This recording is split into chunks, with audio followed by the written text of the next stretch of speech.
the nature of suffering, so that the strongest allies were out of the Jewish community. There was a sense of common struggle.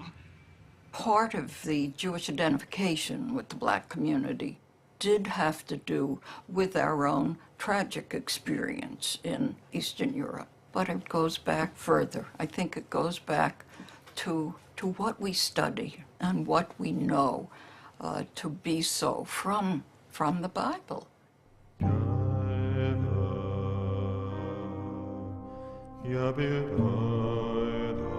We had been slaves in the land of Egypt.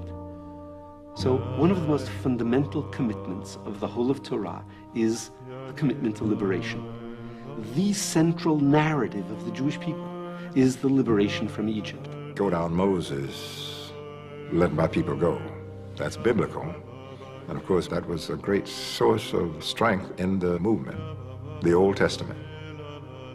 Those stories were so full of dynamite that people simply just were glad to use those stories and push forward for freedom. And they did. Never before in Jewish history have we had the opportunity to translate the power of the liberation idea in Judaism in ways which manifest not only our concern for Jews who are oppressed and Jews who are enslaved, but to manifest our concern for all human beings who are oppressed and all human beings who are enslaved.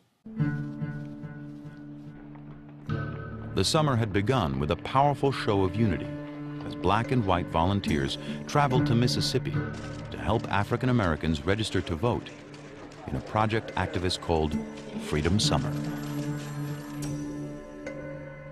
Although blacks were almost 50% of the population in Mississippi, they had always been kept out of the voting booths. Less than 5% had been able to vote.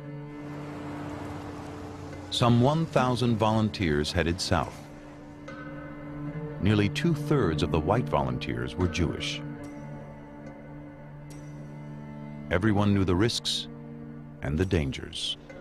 I'm down here because I believe that my freedom is very much entangled with the freedom of every other man, and that if another man's not free, then I'm not free. So I'm fighting for my own freedom here.